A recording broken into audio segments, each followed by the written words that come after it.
Hey guys, ZenBurro here, and today I'm talking about a movie called The Man Who Knew Infinity, starring Dave Patel and Jeremy Irons. And it's based on a true story.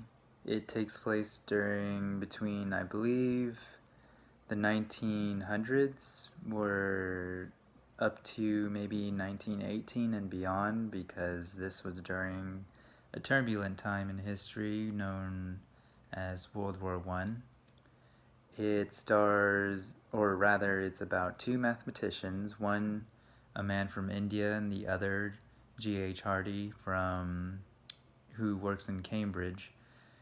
They are both iconoclastic and must encounter these obstacles, which include academics who are upholding the status quo of mathematics around this time. Dev Patel plays a famous Indian mathematician named Ramanujan, and he's from India, and around this time India was under British rule. So there was a lot of prejudice of Indians, and Ramanujan is kind of possessed by this I guess vision he has, or the way he sees the world is all he sees are equations and numbers. It's pretty, to him, it's like a religious mystical experience, as he is a devout Hindu. And throughout the film, we see him kind of scrawling stuff as if he were in a trance or possessed by something. And he, with the encouragement of one of his friends, he sends a letter to Cambridge, and it goes to G.H. Hardy, who at this time was considered an eccentric but a brilliant mathematician.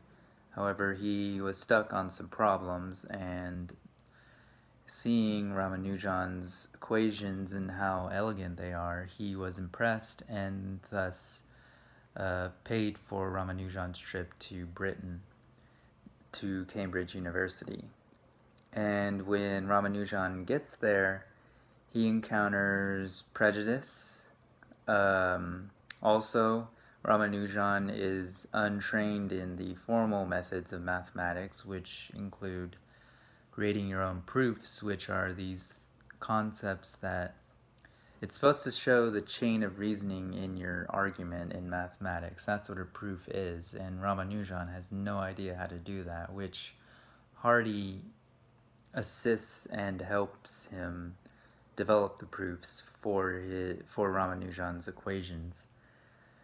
I feel like a nerd right now talking about this, but yeah.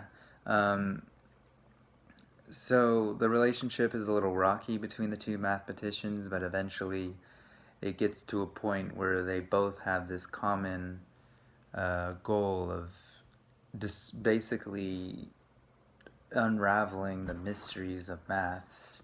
And it's a pretty beautiful relationship. I think the film does a good job of showing it, and both actors play their roles effectively.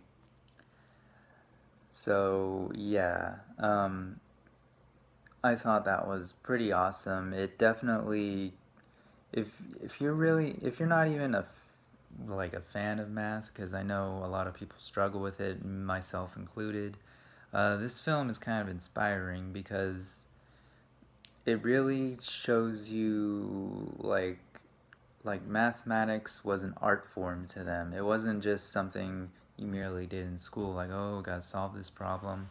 It was something that was an aesthetic experience. And in fact, the film opens up with a quote from Bertrand Russell, who was a famous mathematician and philosopher, about mathematics being a form of beauty, or like in itself it's beautiful.